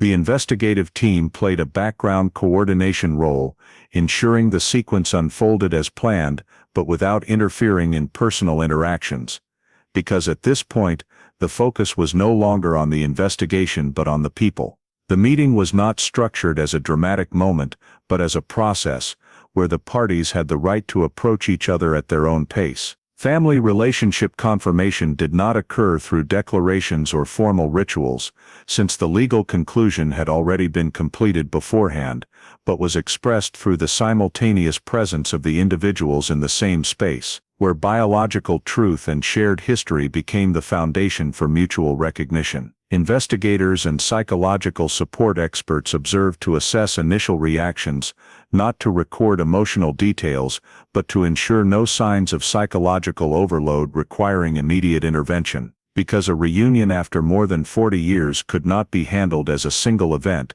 but as the intersection of many layers of accumulated emotions. For the Hayes family, seeing their son again was not just joy but a collision with years of loss, where hope had once been replaced by painful acceptance and now had to be readjusted in the light of the new truth. For Caleb, facing his biological family carried complex psychological consequences because the identity he had lived with for decades did not disappear but now had to coexist alongside a different history, a different relationship never experienced. Experts noted that family relationship confirmation does not automatically lead to a sense of familiarity, but opens a period of adaptation where the parties must learn to reposition each other in their emotional lives. Throughout the meeting, interactions proceeded cautiously, not guided by societal expectations or idealized images of reunion, but focused on acknowledging each other's existence and the established truth. The investigative team recorded the meeting as a milestone closing the decades-long search phase, because functionally the case's central objective, determining the fate of Caleb Hayes, had been achieved. The end of the search did not mean terminating all consequences, but marked a shift from the journey of pursuit to the journey of adaptation, where new questions about relationships, boundaries, and the future began to emerge. System-wise, the case status was updated to reflect that the victim had been found alive and officially identified, with all active search and verification activities concluded, making way for post-investigation support processes. Psychological impact recording was performed as part of the overall assessment, not to categorize emotions, but to understand that reunion is not an emotional endpoint, but the beginning of another complex phase, where joy, confusion, delayed grief, and questions about identity coexist. Experts noted that finding the victim after a long time does not equate to restoring relationships as they were,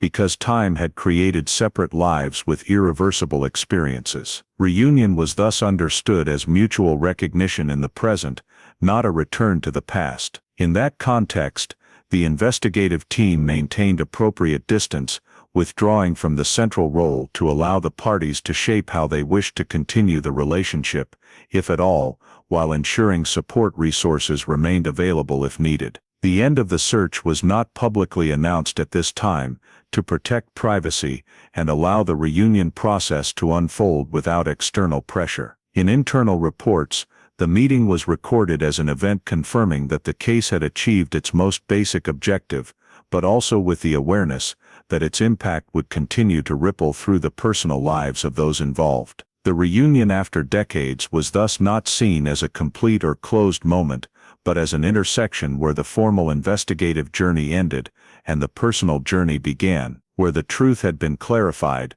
but its meaning would continue to be explored and defined by the parties themselves over the long time ahead, closing the search phase with an outcome that, though unable to compensate for the lost years, still provided the final answer to the question that had haunted a family and a community for more than 40 years. The official closure of the search did not mean the end of consequences stretching over decades, because immediately after the reunion, the involved parties entered a phase of relational adjustment full of complexity, where what had just been confirmed needed to be integrated into real lives already stabilized in different ways. The relationship between Caleb and his biological family could not revert to the state interrupted in 1980, but had to be rebuilt from scratch in the present context, with new boundaries, expectations, and pacing. This adjustment occurred step by step, sometimes progressing then stalling, because biological familiarity does not automatically create emotional closeness after decades of separation.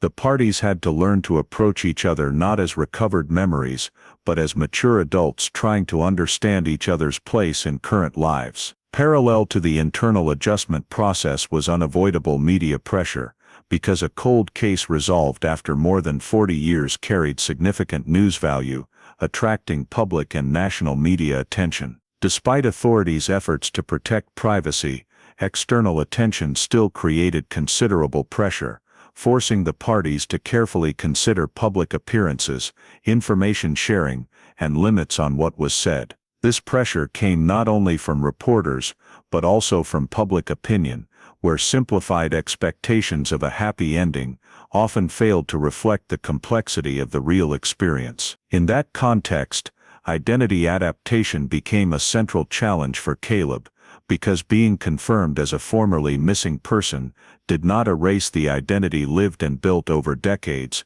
but placed two life stories in parallel, requiring deep inner reconciliation. Facing a different name, a different family, and a different history was not just an administrative issue, but a question of who one is in the present, where one belongs, and which connections one wishes to maintain. This process did not occur in a moment of realization, but stretched over time, with phases of confusion, reflection, and sometimes resistance to labels imposed from outside. The biological family also faced similar adjustments, because regaining a son did not mean recovering the lost years.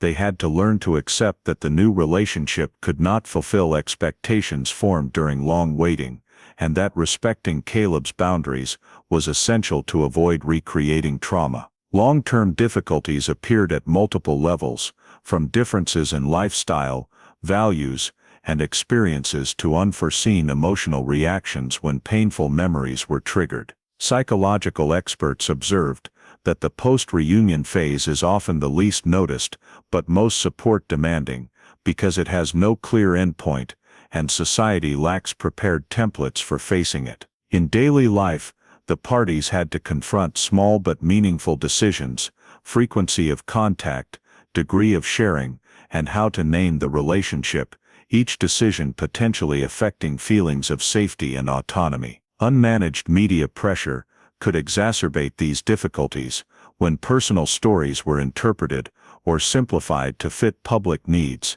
making the parties feel deprived of control over their own narrative. In that context, establishing clear boundaries became an essential part of the post-reunion process, not to create distance, but to ensure all interactions occurred on a voluntary and respectful foundation. Identity adaptation also involves subsequent legal and administrative decisions, such as name usage in different contexts, how to tell the personal story in work and social environments, and how to integrate the newly confirmed past into an already formed life. These decisions had no absolute right or wrong answers, but depended on individual needs and feelings. Differences in how each person handled post-reunion could lead to underlying tensions if not recognized and discussed, so experts recommended a flexible approach, allowing relationships to develop or recede according to real needs, rather than forcing them to meet external expectations. Throughout this phase,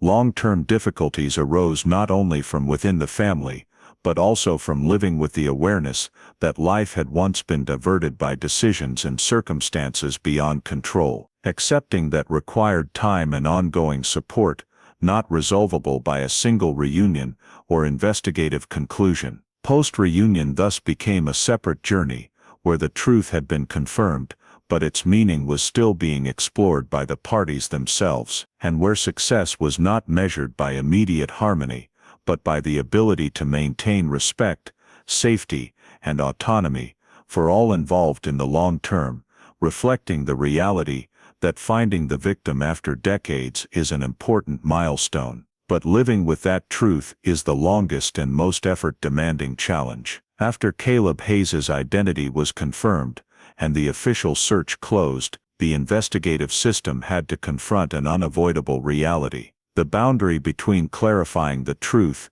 and the ability to enforce criminal justice, because determining that the victim was alive did not automatically mean criminal responsibility could be pursued for what happened in 1980. The Cold Case Unit conducted a comprehensive assessment of prosecution viability based on what could be gathered at the present time, reviewing crime elements, the chain of events leading to Caleb being removed from the family, and the roles of any identifiable involved individuals. However, from the start, investigators were clearly aware that limitations of time, evidence, and the legal context from over 4 decades earlier would create nearly insurmountable barriers. Assessing prosecution viability depended not only on the existence of past wrongdoing, but on whether it could be proven beyond current legal thresholds. While DNA and administrative records were sufficient to confirm identity, they provided no direct information about how Caleb was taken,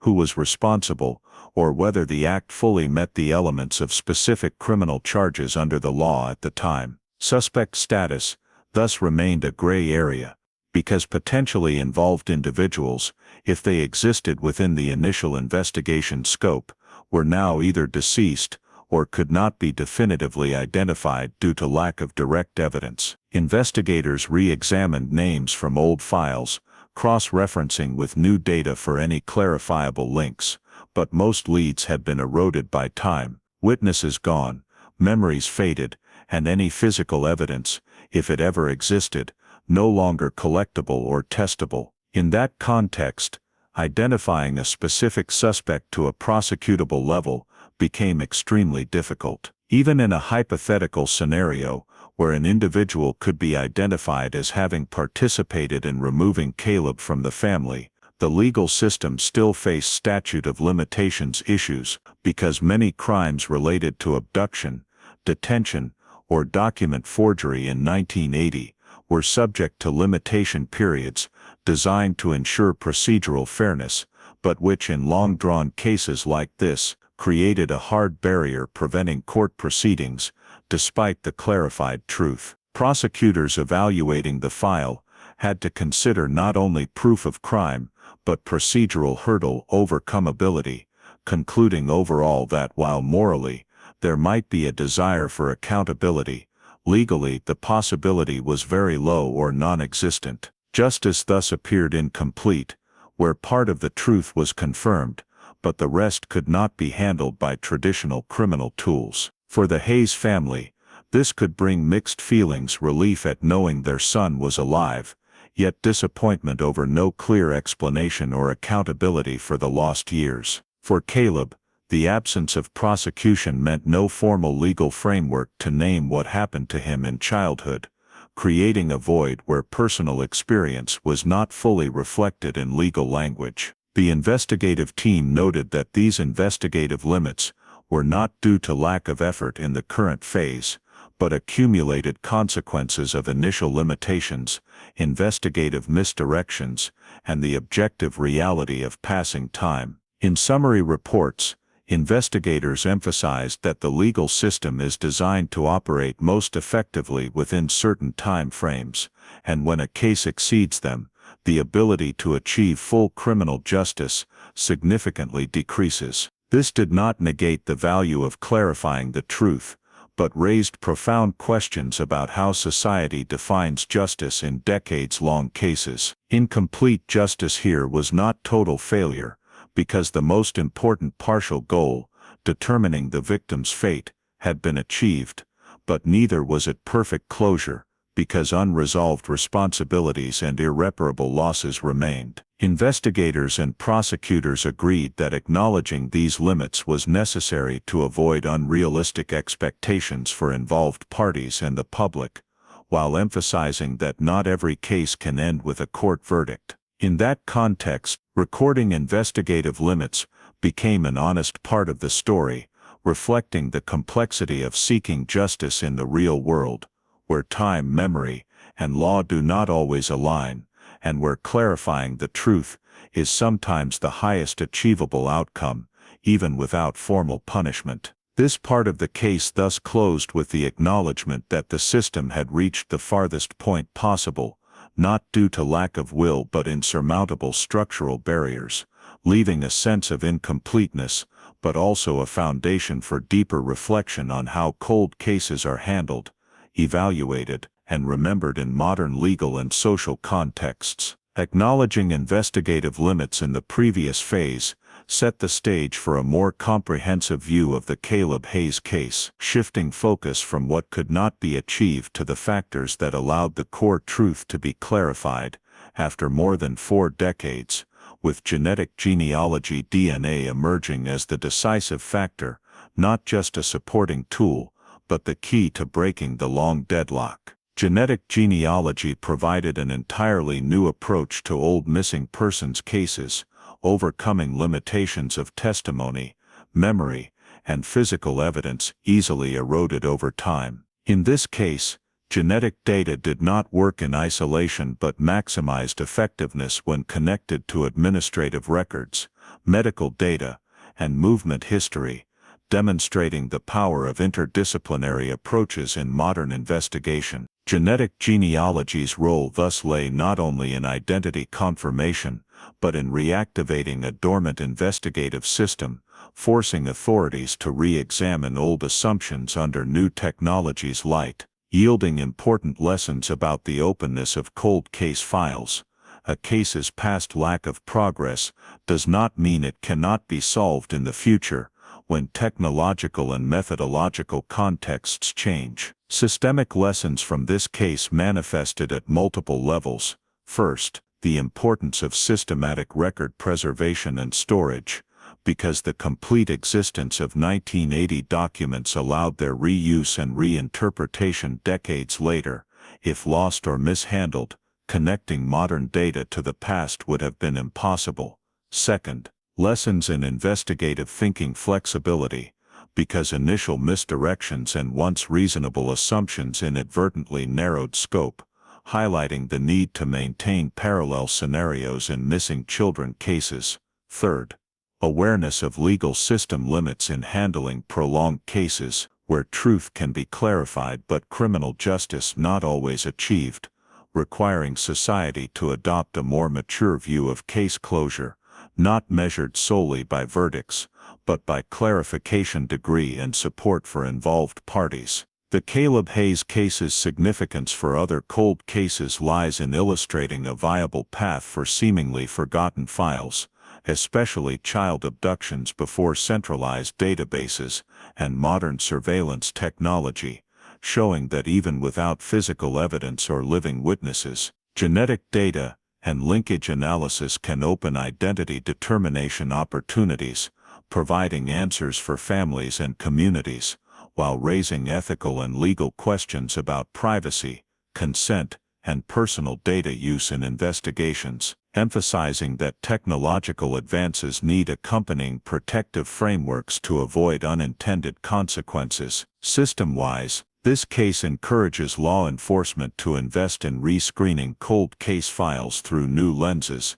not indiscriminately reopening, but identifying cases likely to benefit from modern tools like genetic genealogy, big data analysis, and interagency coordination, while stressing investigator training and responsible use of these tools. The Caleb Hayes case conclusion was not absolute triumph, because it did not restore lost years or deliver legal punishment for what occurred, but it held deep meaning in affirming that truth, though delayed, can still be found, and that finding a living victim after decades is a rare but immensely valuable outcome, both humanely and systemically. The case closed not with perfection but with fuller understanding of what happened, what could be done, and what cannot be reversed, creating a more realistic template for societal approach to cold cases, where hope rests on technology, data, and patience,